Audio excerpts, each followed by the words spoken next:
Olá a todos, eu sou Everton de Oliveira, o professor Água do Instituto Água Sustentável, e eu agradeço a todos pela audiência, por terem assistido o nosso trabalho, clicando, mandando para os seus amigos, distribuindo notícias sobre água. O nosso trabalho conjunto faz o planeta melhor. Nós precisamos cuidar da qualidade da água do planeta, porque o planeta tem sempre a mesma quantidade, a gente já discutiu isso outras vezes, e é a qualidade que está complicando a nossa vida. Então, cuidar do planeta é importante e você distribuir as informações do Instituto Água Sustentável sobre água e passar as notícias das pessoas que nós estamos entrevistando é muito bom, porque são pessoas que têm conhecimento muito grande a respeito do assunto água e que acrescentam ao seu conhecimento. A gente tem certeza que a água é um tema muito complexo, eu já disse isso, embora eu me chame de professor Água, mas eu só trago professores nesse trabalho aqui, nessa entrevista, são pessoas que acrescentam muito e a gente está aprendendo constantemente. A vida de um professor não é só ensinar, é também aprender constantemente, e vocês ficam satisfeitos com informação bem apresentada. Nesse sentido, nós trazemos para vocês hoje aqui um grande amigo, o Bauer Rodarte Figueiredo Rachid. Ele é oceanógrafo pela Universidade Estadual do Rio de Janeiro. Ele fez mestrado e doutorado em oceanografia biológica pelo Instituto Oceanográfico da USP. Trabalhou por 17 anos na Fundespa, dentre outras coisas aí que ele vai contar para vocês. Oi, Bauer, muito bem-vindo. Eu agradeço a sua gentileza de participar, de se voluntariar para falar da grandeza da causa do oceano. Nós estamos trabalhando a década da ciência oceânica. Começou pela Unesco e a gente está aí, então, tentando dar o maior apoio, porque a gente sabe da importância dos oceanos e você pode passar para a gente essa informação. Então, conta um pouco de você para a gente, como é que começou sua jornada pela oceanografia? De onde veio essa paixão? Exatamente. Olá, professor Água, é uma satisfação, muito obrigado pelo convite, é uma honra estar aqui nesse canal fantástico, onde já passou gente ilustre no Instituto Água Sustentável, e é realmente uma satisfação, muito obrigado pelo convite, e saudações aquáticas, né? A nossa história começou no século passado, eu diria que desde o comecinho da década de 90, a gente faz monitoramentos oceanográficos, eu lembro em 91, 92, já fazendo monitoramento em terminal da Petrobras, no Rio de Janeiro. Mas a minha história, a minha paixão realmente começou antes. E eu vou falar e você vai lembrar quando no começo da década de 80, a gente começou a ver os vídeos do grande Jacques Cousteau. A moçada nova talvez não conheça tanto como nós, né? Mas aqueles primeiros vídeos, ele que desenvolveu o aqualung, desenvolveu câmeras subaquáticas e trouxe para nós as primeiras imagens fantásticas do mundo subaquático, e aquilo impactou, lindo, não é? Ele tem um filme em preto e branco da década de 50, 60, é fantástico, e depois os programas, a conscientização que ele trouxe, aquilo trouxe uma motivação, e a gente, quando criança, 12, 13 anos de idade, aquilo marcou profundamente. Foi quando eu comecei a mergulhar, e aí, já com 13 anos, falei, não queria outra coisa, queria oceanografia, queria estar dentro d'água e queria estar entendendo o que acontece. Daí, né, fui para fazer a graduação, fiz no Rio de Janeiro, não tinha graduação aqui em São Paulo, na USP ainda, a graduação é mais recente aqui, mas já tinha pós, já tinha mestrado, doutorado, então depois da graduação eu vim para cá, aprendi bastante, trabalhei bastante na área de ecotoxicologia e marinha, e essa história, que já tem uns 30 anos de consultoria na área, aprendi muito, continuo aprendendo, e é uma satisfação a gente bater papo e todo dia falar, principalmente agora na década dos oceanos, que a gente deve trabalhar fortemente, inclusive na divulgação do tema e dos problemas e das mazelas que a gente vem vivendo aí. Legal, legal. Fala para a gente, você fez oceanografia, não é um curso tão procurado assim, né? As pessoas, quer dizer, ele é relativo, como tem poucas vagas, ele tem uma disputa, mas ele não tem tanta gente assim com conhecimento da existência desse curso. Fala para a gente como é que é a estrutura do curso, né? E mais, como é que o oceanógrafo pode contribuir com um mundo que precisa de água? Exatamente. Eu acho que um pouco na contramão de que outras profissões vieram se especializando ao longo dos tempos, né? Hoje as profissões, as graduações são muito especializadas. E a oceanografia deu uma revertida nesse processo quando juntou conhecimentos da química, conhecimentos da física, conhecimentos da geologia, conhecimentos de biologia, claro que tudo dentro do universo do recorte oceanográfico e costeiro, numa graduação. Então, é uma profissão que tem a integração e o entendimento de processos integrados como foco, né? A profissão é ampla, a formação é ampla, mas a gente aprende os conceitos de várias áreas da ciência, não só das ciências exatas, mas humanas também, muito forte ultimamente, e abre um leque muito grande de especializações, doutorados, mestrados, caso alguém queira seguir uma linha específica na consultoria, na docência, na pesquisa, mas também dá uma visão interessante para aquele que quer trabalhar com gestão, com gerenciamento, podendo perceber e entender uma visão mais ampla de alguns processos e a integração que existe entre a biologia, a química, a física e a geologia e temas desse tipo, né? Água e não podia faltar. Precisa de água. Nós também, não é? Todos nós. Eu acho que assim, o oceanógrafo ele pode trabalhar desde de funções mais tradicionais, aquelas que absorvem bem o profissional, que é a indústria do petróleo, monitoramentos, trabalhos de qualidade de água, portos, terminais, até gestões de secretarias e departamentos de municípios, secretarias de meio ambiente, por exemplo. Eu conheço vários secretários municipais que são oceanógrafos, trabalham com gestão, e tem aqueles trabalhos mais específicos, né? Hoje em dia, a gente vê muita gente, até com políticas públicas, trabalhando com aquacultura marinha, avaliação de impactos, enfim, a gama de atuação é grande. Agora, do ponto de vista direto, naquilo que um oceanógrafo pode contribuir com o mundo que precisa de mais água, a gente poderia citar alguns temas. Por exemplo, hoje a gente está trabalhando num projeto grande de dessalinização de água do mar para abastecimento potável. A Companhia de Água e Esgoto do Ceará está com um projeto ousado, um projeto interessante, de colocar cerca de 1 metro cúbico de água por segundo na rede de abastecimento público do município, que é uma ferramenta direta de gestão de recursos hídricos.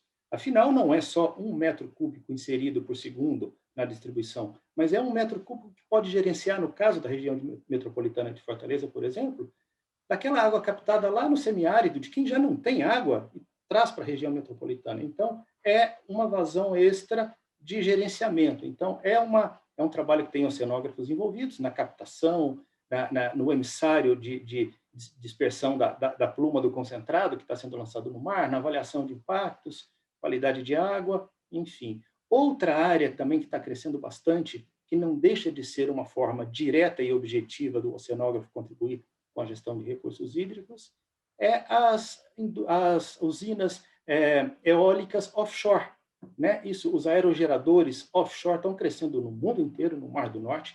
No Brasil, o IBAMA já tem ao menos meia dúzia de pedidos de licenciamento para usinas eólicas offshore, e tem um potencial gigante, principalmente no Nordeste, com plataforma rasa, com ventos constantes, e vai botar bastante energia aí na rede, inclusive ajudar naquele gerenciamento de reservatórios, de represas e de usos múltiplos, né, que é para reservação de água, para geração de energia, para abastecimento público. Então, é uma energia extra, pode ajudar na geração de recursos hídricos tão escassos hoje em dia. Muito legal, muito legal. Nós vamos voltar nesse assunto aí, você deu alguns exemplos, nós vamos voltar nesse assunto aí, que tem algumas dúvidas que apareceram, mas eu quero falar antes disso. Você teve uma carreira longa na Fundespa. Você podia contar o que é a Fundespa? Conte um pouco disso. Fala do professor Tomasi, para aqueles que não conheceram uma lenda na área da oceanografia, por favor. Pois é, foi uma fase muito boa, foi uma escola fantástica, né? Eu terminando o doutorado, já entrando para trabalhar na Fundespa, que foi uma fundação chamada Fundação de Estudos e Pesquisas Aquáticas, que nasceu no Instituto Oceanográfico da USP, em uma época que o mercado já demandava serviços de oceanografia e serviços ambientais correlatos e não tinha tanta oferta de profissionais assim, né? Principalmente para aqueles trabalhos que não eram de prateleira, que não eram rotina, que não eram facilmente licitáveis, vamos dizer assim, aquilo que exigia uma pesquisa, um desenvolvimento, a aplicação de metodologias bem acadêmicas. E a Fundespa foi uma escola, a gente teve a oportunidade de passar por vários setores, desde coleta, laboratório, análise, relatórios, elaboração de propostas, gerenciamento de projetos, e ao mesmo tempo que de manhã a gente conversava sobre avaliação de impactos de vazamento de óleo, à tarde falava sobre emissões atmosféricas, sobre modelagem de pluma, sobre criação de camarão. Então, foi uma escola aí que não só de muito aprendizado, mas que a gente contribuiu bastante, a gente, com o apoio dos professores do Instituto Oceanográfico e de outras unidades da USP, nós conseguimos fazer bastante trabalho, bastante consultoria, aprender bastante. Isso tudo capitaneado pelo professor Luiz Roberto Tomasi, que foi uma referência, né, na oceanografia brasileira, um dos pioneiros do próprio Instituto Oceanográfico, um dos pioneiros na avaliação de impacto no ambiente marinho, os pioneiros da CETESB também na sua criação, na CEPA, né, quando foi criada, e a gente aprendeu muito com ele de gestão, de avaliação de impacto, de como fazer aquela tradução da pesquisa acadêmica, científica, para as demandas do mercado, para o atendimento da necessidade de que empresas de saneamento do litoral, empresas de petróleo, portuárias, exigiam. Então, foi uma fase boa. A Fundespa exerceu atividades aí por quase 30 anos, dos quais 18 eu estava lá dentro e foi muito bom. Muito legal. O professor Tomasi, como é que ele está de saúde? Quantos anos ele tem? Você sabe? Já está bem velhinho, né? O professor Tomasi está com 88 anos aproximadamente, mas ele sempre foi uma pessoa muito forte, né? Muito ativa. É um Highlander. Exatamente. Muito Exatamente. Tem legal. muito a nos ensinar. Ótimo. Se você tiver contato, manda um abraço para ele. Pessoa muito querida. Muito querida. Vamos voltar para os problemas aí. Tem, na verdade, o oceanógrafo resolve problema no mar, né? Essa é a função do oceanógrafo. Como é que você vê os grandes problemas ambientais no oceano? E como esses problemas evoluíram, foram mudando ao longo do tempo? Interessante isso que você fala, Everton, porque é verdade. Quando a gente começou, década de 90, os problemas eram uns, e agora são outros. E não que aqueles problemas originais tenham sido resolvidos, né? O que é mais difícil. A gente não pode também romantizar tanto a profissão da oceanografia, uma vez que a gente está sempre metido no vazamento de óleo, no esgoto, na poluição industrial, no meio de uma dragagem de sedimento contaminado, não tem jeito. Mas, na década de 90, falava-se muito em problemas de saneamento de cidades costeiras, falava-se muito de balneabilidade das praias, falava-se muito de emissários submarinos de disposição de esgotos, falava-se das regiões portuárias, dos impactos das áreas industriais, falava-se dos metais pesados, né? O mercúrio tinha uma relevância aí nos problemas ambientais. Como eu falei, tudo isso continua, muita coisa foi dada à solução, mas esses problemas não foram resolvidos integralmente, né? E com o tempo, falava-se muito em vazamento de óleo também, era uma temática grande, tinha-se, né? Você deve lembrar muito bem, final de 90 e começo dos anos 2000, tinha vazamento a cada semestre, um vazamento de grande porte. Vazamento gigante, não é? E as coisas foram mudando, foram melhorando, foram adequando, mas os temas foram mudando, né? Então, assim, eu acho que a gente poderia somar a esses estressores do ambiente oceanográfico o problema do lixo, o problema do plástico e do microplástico, é um problema grande, plástico. Os compostos emergentes também surgiram muito forte, né? Fármacos, hormônios, alguns compostos da indústria de cosmético e outros industriais que não eram e não são ainda monitorados em grande escala nas águas. É um problema de toxicologia, é um problema de impacto.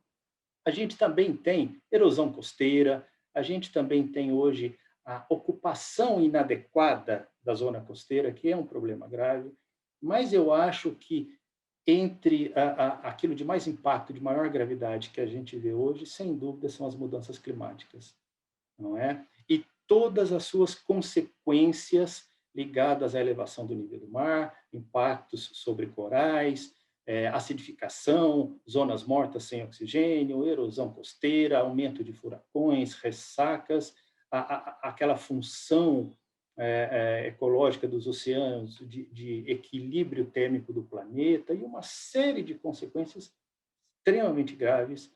Eu acho que coloca as mudanças climáticas como um papel assim grave e premente para a gente discutir cada vez mais. E não é problema de futuro, né, Everton? É problema do presente, se não do passado. Não é? Hoje a gente não discute mais se ela existe ou não. Hoje nós estamos tentando refinar os seus impactos e trabalhar com mitigações e adaptações, porque é gravíssimo, né? É gravíssimo. Aquilo que acontece, é bom que, né, a gente consiga passar a mensagem, aquilo que acontece no oceano, acontece no clima, acontece na mata, acontece na cidade, está tudo integrado, é uma coisa só. O destino dos oceanos é o nosso destino, como já, não é? Como já dizia esse livro aqui, não sei se está dando para ver bem, da professora Sylvia Earle, como dizia a professora Sylvia Earle, uma grande oceanógrafa, diretora da NOAA, e fez um trabalho fantástico, tem um livro que chama A Terra é Azul. Ela deixa bem claro que o destino dos oceanos é o nosso destino, pela integração de tudo que nós temos aqui. Muito legal, muito legal. Vou fazer uma pergunta só para você explicar para quem não conhece e para eu entender melhor também, né? Claro, eu sou geólogo, afinal das contas, não sou oceanógrafo, mas explica para a gente, quando você fala de trabalho, você falou que trabalha com um monte de coisa suja, né, oceanógrafo. Eu também trabalho com meio ambiente, e meio ambiente a gente trabalha com limpeza do meio ambiente. Então, trabalha em geral com áreas que estão com problema para a gente resolver problemas. Explica para a gente como é que é a parte, você falou de emissário submarino, né? A parte de esgoto. Quais são os efeitos do esgoto quando ele chega no mar? A gente conhece isso e vê muitas fotos do Rio de Janeiro, por exemplo. Isso aí é uma cidade enorme e a gente vê a chegada lá, ainda mais na Bahia. Quais são os efeitos? Como é que acontece a dispersão? Qual é o dano que acontece? E depois, se você puder comparar, você falou do concentrado na parte de dessalinização. Na verdade, sai uma salmoura, não é isso? E o que acontece quando a salmoura é lançada no mar de volta? Por favor. Exatamente. A gente pode, então, dividir os emissários submarinos naqueles industriais e nos de esgoto doméstico. Vamos falar do esgoto doméstico primeiro. Aquele que traz, em geral, esgoto com um nível baixo de tratamento. Nós não estamos falando ocasionalmente, quase nunca em nível terciário, nem secundário, ocasionalmente em primário, e até, às vezes, efluentes domésticos com nível só de gradeamento, tanques de caixa de areia, coisa como um pré-condicionamento, né? E, nesse sentido,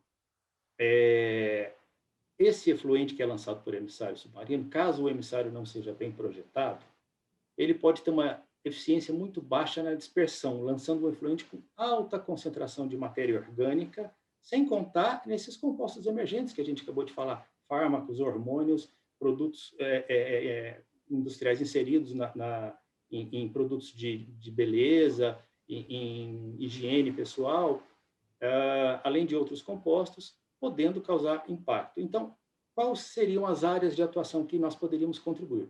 Primeiro, no processo de licenciamento, escolher uma região que não tem uma sensibilidade ecológica, uma importância ecológica, uma relevância a ponto de não poder ser instalado, como bancos de coral, bancos de alga, próximos de berçários, manguezais, perto de um costão rochoso, locais que não têm um confinamento de água, que tem uma circulação muito eficiente para que a dispersão dessa matéria orgânica não venha consumir o oxigênio da água e causar um problema grande, ou de floração, ou de falta de oxigênio na água, né, eutrofização.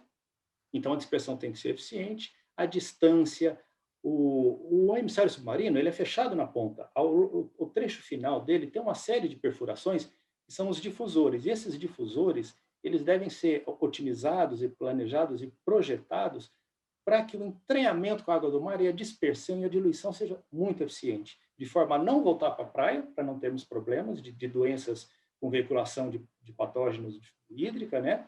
E ao mesmo tempo, que a dispersão ocorra sem causar impacto, sem causar grandes manchas no sedimento de matéria orgânica, e um processo de licenciamento e monitoramento é essencial para que a solução de engenharia seja bem resolvida. Porque é uma solução eficiente, é uma solução praticada e não pode ser só condenada. Desde que bem feita, ela tem a sua função, sim. Já os industriais, tem a indústria de petróleo e outras indústrias, a gente pode atuar na identificação, também no saneamento, na identificação se aquele lançamento está causando impacto a ponto de sugerir melhorias do tratamento lá, não é só na ponta de tubo, mas melhoria do tratamento, melhoria dos insumos, adequação do processo industrial, né? Afinal de contas, a nossa área de trabalho, a ecotoxicologia marinha, avaliação de impacto, ela consegue, ao expor organismos nessa amostra de água, fazer uma avaliação se aqueles compostos somatórios e toda a sinergia possivelmente existente ali causa algum impacto ou não naquelas diluições iniciais, ainda numa zona próxima, mesmo que numa zona de diluição inicial, mas não se deseja, mesmo que permitido, mesmo que aceita em legislação brasileira, uma zona inicial de diluição, mas que essa zona seja a menor possível, né? Já no caso da salmoura de uma planta de dessalinização, para a gente ter uma ideia, a eficiência de conversão em água potável é na casa de 50%. Então, quando a gente fala em 1 metro cúbico lançado no sistema de água potável, a gente está falando de uma captação de 2 metros cúbicos e uma devolução para o mar de 1 metro cúbico por segundo de água hipersalina, de água com uma concentração na casa do dobro da salinidade, porque metade foi tirada. Então, nós estamos falando ali, né, do dobro da salinidade normal, acrescido de alguns sólidos, de alguns produtos anticrustantes, claro que em baixas concentrações, mas que estão sendo lançados. E aí, mais uma vez, um trabalho de modelagem hidrodinâmica, na qual considera maré, vento, onda, corrente, e projeto dos difusores da porção final do emissário submarino, para que essa diluição ocorra sem causar impacto. Diferente de uma pluma de esgoto, Everton, que a tendência é subir, porque ela é doce, porque ela é um pouco mais quente, essa pluma de uma usina de dessalinização, ela é hipersalina, ela vai para o fundo. É mais então, densa. ela tem, não é mais densa, mais pesada, ela vai para o fundo, então ela tem a tendência de causar o impacto de hipersalinização das águas do fundo. Mas as modelagens mostram que, com uns difusores bem projetados, isso acontece num raio de dezenas de metros. Nós estamos falando de poucas dezenas de metros, com uma salinidade 1, 2 pontos acima. Então, num processo de licenciamento, onde se avalia a viabilidade e o ganho, o balanço de impactos positivos e negativos, é aceitável pelo ganho da disponibilização de água e do impacto que outros corpos hídricos de água doce, de águas superficiais têm, e até água subterrânea, mas esse impacto realmente, a gente tem muita experiência mundial, né? Tem centenas de usinas de grande porte de dessalinização no mundo, em mais de uma centena de países, e tem muito estudo acadêmico científico mostrando que esse impacto de 1, 2 pontos a mais de sal num raio pequeno não causa impacto quando se fala de comunidades bentônicas de uma região, por exemplo. Num lançamento desse, que profundidade típica nós estamos falando, que é atingido? Pois é, isso varia um pouco, né? Quando a gente faz os estudos, a gente pensa em cenários alternativos para achar uma melhor relação custo-benefício, porque cada metro construído de emissário tem um valor muito alto. Então, a gente trabalha com emissário longo e vai reduzindo até o impacto ser mínimo. Quando começa a ser maior, para. Então, nós estamos falando de uma profundidade de cerca de 10 metros de profundidade, mais ou menos. Os emissários esse caso do Ceará, que nós estamos trabalhando. Emissários aqui de esgoto, a gente tem de 8 a 15 metros. A Califórnia tem coisa muito mais profunda. Depende muito do ambiente, da hidrodinâmica local e de uma série de fatores. E como é que é feito o monitoramento? É feito monitoramento de fundo? Também? É feito monitoramento de fundo, da concentração de sais, dos organismos bentônicos, fauna e flora bentônica. Qualidade de água, tem um monitoramento bem eficiente de qualidade de água, de vários parâmetros, aqueles que estão associados à resolução CONAMA, né? E isso é constante, isso faz parte do licenciamento das condicionantes da licença de operação de uma planta qualquer, de uma estação qualquer de efluentes. Inclusive, o monitoramento físico da estrutura dos difusores são relativamente sensíveis e são aquelas estruturas que promovem uma diluição inicial, às vezes maior que 100 vezes de diluição inicial, de modo que, quando chega no ambiente, já está muito diluído a ponto de não causar impacto. Então, esse monitoramento, ele acontece sim. Legal. Mas e quando o impacto já aconteceu? Quais são as medidas, né, mais eficazes, ao seu ver, para lidar com esses impactos? Especificamente de emissários? Que os impactos do oceano em geral, porque a gente está falando de vários problemas, né? Tem vários que acontecem.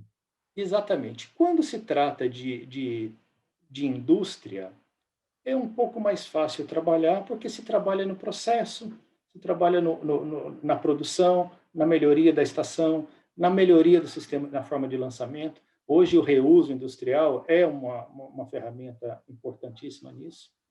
Eu acho que o licenciamento ambiental tem um papel extremamente importante nessas questões, mas até a regularização ambiental. Agora, quando o impacto já aconteceu, realmente tem situações que é um pouco mais difícil, mas o dano, né, tem que ser calculado, tem que ser estimado, tem as medidas de compensações. E eu acredito muito nas ações de educação ambiental, na gestão costeira, né, nos processos participativos que a gente tem vivido ultimamente. Cada vez mais isso é importante, na gestão participativa de um processo, a criação de unidades de conservação do ambiente marinho, isso tem um papel enorme também, e o monitoramento da recuperação. No ambiente marinho, é mais difícil de se pensar em compensações do tipo reflorestamento, reintrodução de espécies, mas o acompanhamento, a melhoria do uso e a readequação daquilo que causou, normalmente no ambiente marinho, quando ocorre um acidente, cada ocorrência é uma escola para melhorarmos aquilo que aconteceu e não deixar acontecer novamente. Não é? É um pouco nessa linha. Deixa eu fazer uma pergunta para você. A gente trabalha no Instituto, a gente trabalha com uma parte de divulgação de conhecimento em vários níveis, né? A gente pega pessoas de alto nível, né? Fala para um público que tem algum conhecimento, mas a gente também quer falar para uma população maior. Como é que você pensa que a gente conseguiria educar? Quais seriam pontos importantes de educação para as pessoas terem uma ação mais eficiente em relação aos danos que a vida das pessoas no dia a dia causam nos oceanos? As pessoas não enxergam muitas vezes onde está o dano. Estou morando aqui em São Paulo, ou eu estou morando numa cidade que está a quilômetros do litoral. Como é que a minha atividade pode impactar nos oceanos? Você tem toda a razão, Everton. A gente olha para o oceano e vê o nada, e vê a água. A gente não entende a fauna, a flora e a relação com o ar que a gente respira. A gente não sabe que metade do oxigênio que nós estamos respirando, que tem no nosso planeta, vem do oceano. A gente não sabe, vem das algas marinhas. A gente não sabe que o clima, a temperatura, a pluviosidade é reflexo direto da distribuição de calor e de água que os oceanos atuam, né? Então, o trabalho que você faz, que o Instituto Água Sustentável faz, eu acho que é um trabalho fantástico, que é a divulgação, conscientização para criança, para jovem, para adulto. Esse trabalho é importantíssimo. Eu acredito que por muitos anos a universidade desenvolveu métodos, entendeu o ambiente, entendeu o sistema, mas a divulgação ficava restrita aos pares, aos artigos científicos, às bibliotecas. E eu acho que a moçada nova tem feito um trabalho muito importante, e trabalhos de ONGs, e trabalhos como o seu, de divulgação científica, eu acho que são essenciais nesse aspecto que é o conhecimento. A gente não preserva aquilo que não conhece, a gente não valoriza aquilo que a gente não conhece, né? E o conhecimento não é bicho de 7 cabeças. Nós estamos falando de relação de clima, de chuva, de correntes marinhas, de temperaturas. Por exemplo, a temperatura da superfície do Oceano Atlântico, aqui na nossa costa, quando sobe, causa ressacas, causa tormentas, então tem um potencial grande para tempestades. Então, tudo isso, por mais que esteja distante, não está tão distante. A gente tem que entender que quando o mar sobe e avança sobre Santos, está atuando sobre nós. A gente tem que entender essas ondas de calor que acontecem, é porque os oceanos estão com desequilíbrio térmico, o planeta está com desequilíbrio térmico. O peixe, por exemplo, a pesca excessiva de algumas espécies causa um desequilíbrio. Nós estamos falando de atum, nós estamos falando de sardinha, apesar da gente não conhecer muito bem o tamanho dos estoques pesqueiros, né, incluindo baleia, que até hoje se caça baleia a título de pesquisa, mas é uma coisa que a gente precisa encerrar com isso. Mas, ao a gente pensar que os corais estão branqueando, estão sofrendo, um número grande de espécies marinhas, que a gente, inclusive, não conhece, tem potencial de se extinguir até o final desse século. Então, eu acho que essa informação, que não precisa ser científica demais ao extremo, não é uma coisa difícil de entender, ela tem que entrar nas pessoas. A mudança de consciência, a mudança de consumo, repensar os hábitos, as boas práticas, cabe a qualquer um, a nós, à empresa, ao governo, cabe à política pública, cabe aos hábitos de cada um, né, Everton? Sem dúvida. Explica melhor para as pessoas entenderem o que significa um aumento de 1 grau na temperatura do oceano. O que é isso? De onde vem? Como é que acontece? E se isso está relacionado com o aumento do nível do mar, para que as pessoas tenham uma relação clara dessa situação. É importante, inclusive, falar que esse 1 grau a gente, se não já atingiu, está atingindo, né? O Acordo de Paris, em 2016, em substituição ao primeiro protocolo de Quioto, mais antigo, Sim. ele tentou estabelecer uma meta de até 2 graus Celsius, de aumento de até 2 graus Celsius, em referência aos períodos pré-industriais, para que conseguíssemos gerenciar os problemas de mudanças climáticas. Mais recentemente, esse relatório do Acordo de Paris foi revisto e foi estabelecido que 1,5 graus seria mais seguro. Eu acredito que nós não vamos conseguir manter esse 1,5 graus e nem 2 graus. Infelizmente, nós temos uma tendência de passar de 2 graus, chegar a 3 graus, e as piores projeções falam até de 4 graus. Eu acho que eu nunca torci tanto para que os cientistas estivessem errados em suas projeções. Porque se essas projeções realmente estiverem certas, nós e as próximas gerações estamos com um problema bem grave, né? E tudo indica, os indícios indicam que eles não estão tão errados.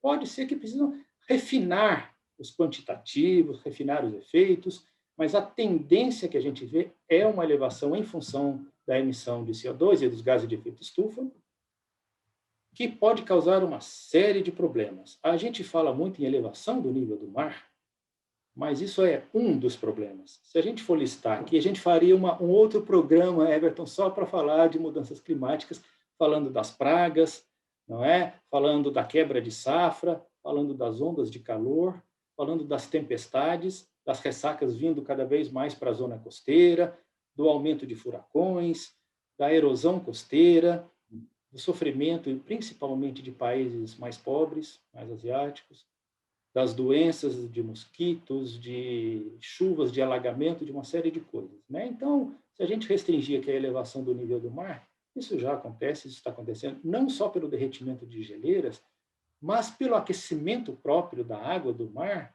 e pela expansão que ela tem pelo aquecimento, né? Então, quando a gente fala que aí, hoje, o nível do mar está crescendo na casa de 3 milímetros ano, é uma coisa alarmante se a gente pensar há quanto tempo que isso está acontecendo e como isso vai chegar no final desse século, né? Se a gente fizer projeções dos desabrigados de mudanças climáticas, dos refugiados de alagamentos, são números astronômicos, são milhares de pessoas e num horizonte muito próximo. Nós estamos falando daqui a 50 anos, né? Isso é muito próximo, né? Raramente a gente fala de mudança climática na qual a gente faz parte da história. Quando a gente fala, sempre falou, sempre aprendeu de grandes eras de gelo e de clima, são coisas históricas, eras. Agora não, nós estamos vivendo essas mudanças e nossos filhos vão viver essas mudanças. Então, o potencial de impacto disso é muito grande. E mesmo que a gente não saiba o tamanho, mas a tendência, quantos metros isso vai subir? Vai subir 1 metro? Possivelmente vai subir 1 metro, mas não importa se é meio metro, se é 1, se é 2. Os impactos são grandes e Muito já bem. passou da hora da gente trabalhar fortemente nisso. A primeira vez, Everton, que eu ouvi falar de mudanças climáticas e aquecimento global foi em 1992, na Rio 92, na Eco 92. A gente estava lá, eu fazia faculdade na época, e a hora que eu ouvi aquilo chega a gelar a espinha, sabe? E de lá para cá, a gente fez muita coisa, mas a gente tem que continuar com esse trabalho de formiguinha, porque é mais impacto, o potencial de impacto. A gente não quer ser alarmistas, os cientistas tendem a não ser alarmistas, a ideia não é essa, mas a ideia é conscientizar, interiorizar todo mundo que é um problema muito grave. E é um problema muito grave, sim. É verdade, é verdade. Mas alarmismo gera reações um pouquinho exageradas, né? Muitas vezes não são as ações necessárias. Por isso que a gente tenta fazer um papel de conscientização, educação, para que as pessoas tenham consciência e façam ações específicas, né? A esperança, eu acho que a esperança gera mais boas ações do que o medo, né? A ideia não é medo, a ideia é apresentar o problema, mostrar que ele existe, que ele é real, e com esperança, com divulgação, a gente vai chegar lá. Não, eu tenho certeza. A gente sempre eu sempre faço um discurso. Eu aprendi com um professor super amigo meu, o José Pinóquio, e ele tem uma frase bem interessante que ele chama de hiperinteligência. Que é quando todo mundo pensa num assunto, né, tem em mente aquele mesmo assunto, você tem uma somatória de QI que é muito maior do que a do Einstein, né? É um negócio gigantesco. E as ideias começam a aparecer, soluções começam a aparecer. Não são de cientistas, são de pessoas comuns, porque as pessoas usam a inteligência delas para resolver problemas práticos. E muitas vezes essas soluções aparentemente simples, que são difíceis de ser, você é um cientista, você sabe. Fazer uma solução simples é muito mais difícil do que fazer uma solução complexa. Né? Exatamente. Você Então, tem toda a razão. Então, a gente consegue usar a hiperinteligência de divulgar para mais gente, muito mais ideias e soluções aparecem, né? Você tem toda a razão. Eu acho que é isso mesmo. A gente vive um momento da necessidade do desenvolvimento tecnológico para resolver esses problemas, o sequestro do carbono, para diminuir emissões, mas também da divulgação massiva do problema, da conscientização massiva, para que a gente, de uma forma bem participativa, bem ampla, possa ir mudando os hábitos, achando saídas e soluções inteligentes para que a gente para que não se efetive essas projeções negativas que a gente tem. Sem dúvida, sem dúvida. Você trabalha bastante com licenciamento ambiental, né? E a minha pergunta é: o licenciamento ambiental é uma ferramenta eficiente no controle das atividades potencialmente poluidoras do ambiente marinho?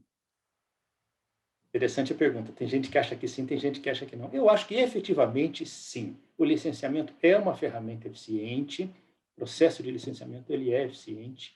Ele tem que ser robusto, mas não sozinho, né? A gente não está falando de um estudo de impacto ambiental que isso vai resolver os problemas.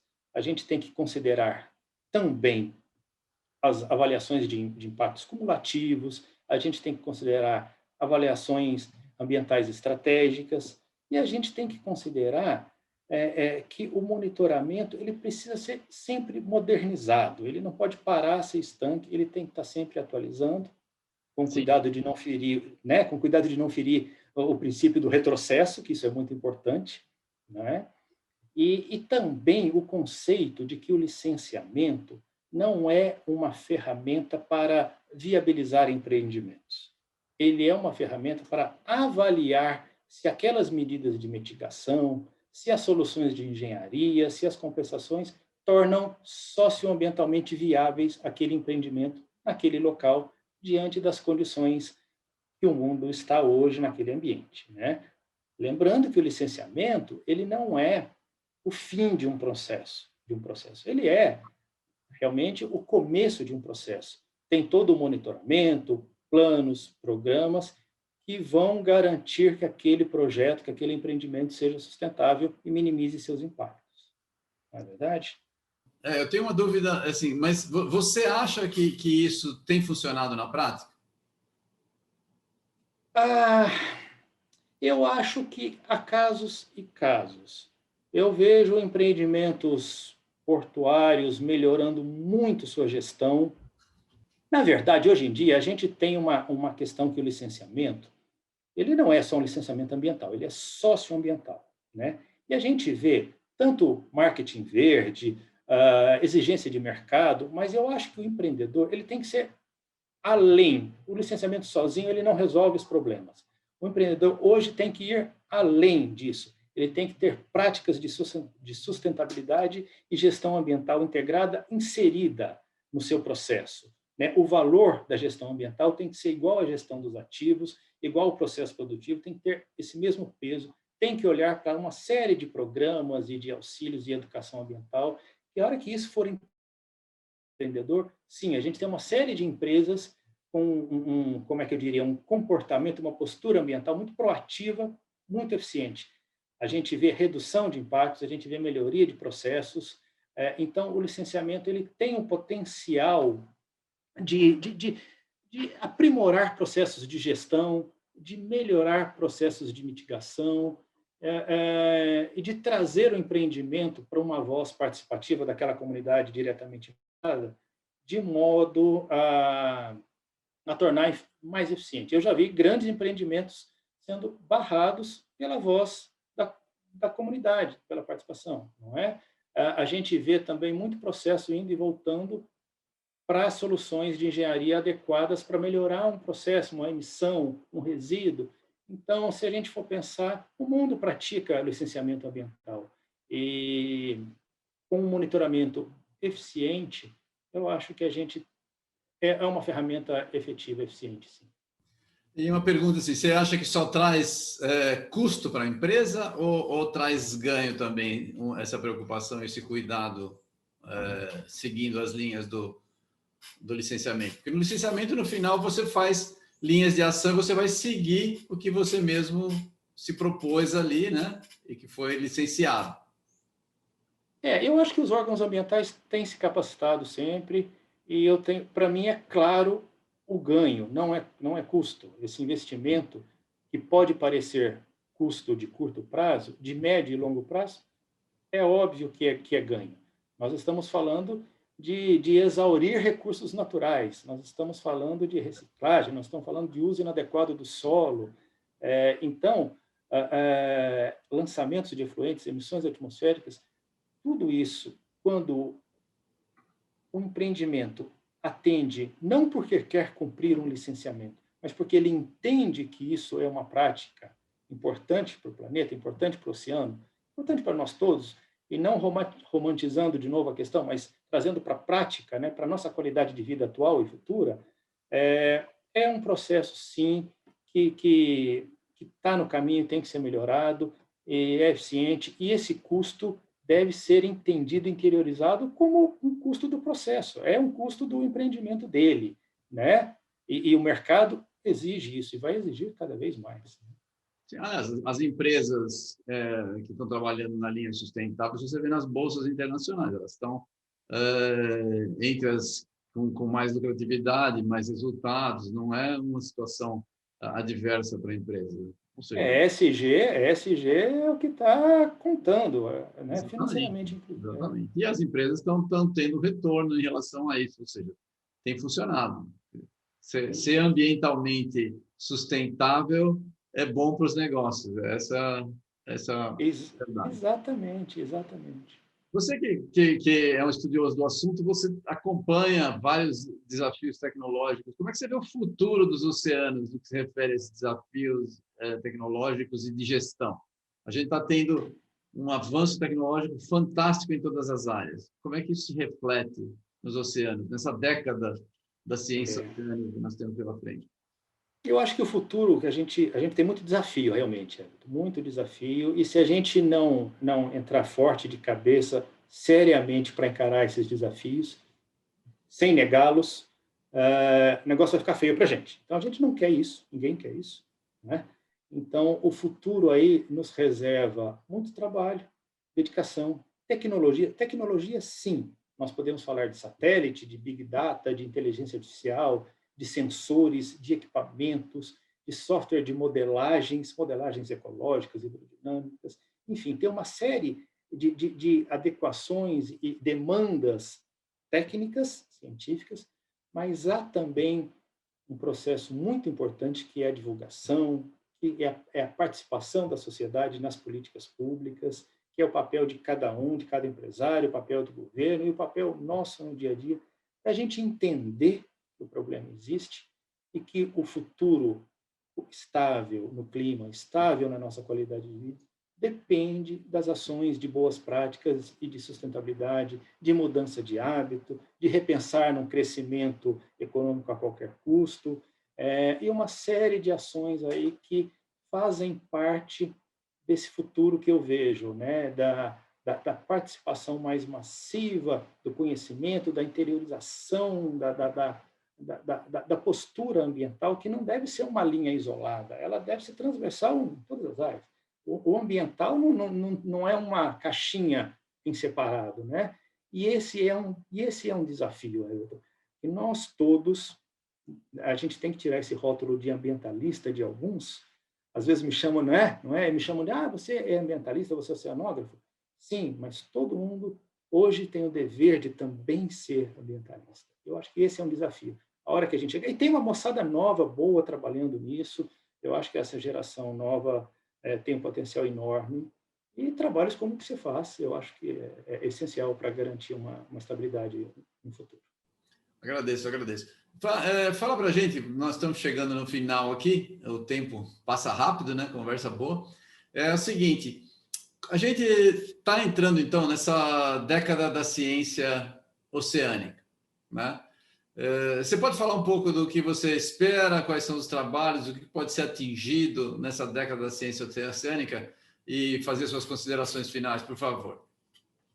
Claro, eu acho que a ONU tem esse papel de sugerir ações, sugerir encaminhamentos, sugerir agendas. A própria agenda, né, 2030 da ONU, com aqueles 17 objetivos de desenvolvimento, dos quais ali a gente pode até ver a água, vida na água, água e saneamento como dois, mas se a gente for pensar, 80% daquelas ODS ali tem a água indiretamente associada, não é verdade? É E a verdade. década, não é? E a década dos oceanos, eu acho que é um foco. A gente tem que atuar em diferentes focos. Quando a coisa aperta, como são as mudanças climáticas, por exemplo, a gente tem que atuar na ciência, no academicismo, no entendimento dos processos, mas tem que atuar na divulgação, na mídia, na imprensa, no apoio aos governantes, né? E esse é um papel da década dos oceanos, a Cátedra dos Oceanos também aqui, com a participação do Instituto Oceanográfico, não deixa de ser um fomento de divulgação, um fomento financeiro de pesquisa e um fomento ao interesse do jovem, do estudante, para seguir nessa linha, porque o conhecimento e a ciência é que vai, junto com a conscientização, é que vai nos dar o caminho para isso. E eu acho que a década dos oceanos tem muito nessa linha, de trazer para o foco um tema importante. Muito bom. Eu agradeço muito a sua participação, Bauer. É sempre um prazer conversar com você. Muito ilustrado, sempre trazendo conhecimento para a gente, né? Abrindo os nossos horizontes em relação ao mar. Vamos continuar conversando, porque nós vamos ter muito trabalho pela frente nessa década dos oceanos. E se a gente puder monitorar, a gente vai voltar a conversar contigo para a gente saber o que está acontecendo. Se você puder nos ajudar, será sempre bem-vindo. Tá bom? Eu que agradeço essa oportunidade, o seu canal tem uma penetração fantástica, eu acho importante isso. Nós somos, né, Everton, consultor da área ambiental, eu sou da área de oceanografia, trabalho numa empresa que chama CIA, Tecnologia e Meio Ambiente, SIAA, vocês podem procurar, quiser tirar dúvida, comentar, conversar, a gente está à disposição para ajudar, dar apoio a qualquer pessoa, independente do que for. Né? E eu deixo o meu e-mail também, que é bauer.oceano@gmail.com, fácil, bauer.oceano@gmail.com. Quem quiser escrever, ligar, bater papo, falar sobre os oceanos, estamos à disposição. É uma satisfação esse tipo de trabalho. Agradeço muito. Grande abraço, Bauer, e obrigado novamente. Você que está nos assistindo, que gosta de oceano, que gosta de água, que tem preocupação com o meio ambiente, por favor, divulgue-nos. Clique aí no like, distribua para os seus amigos. Vamos fazer esse planeta melhor, cuidando da água. Um abraço, Bauer, e nos vemos.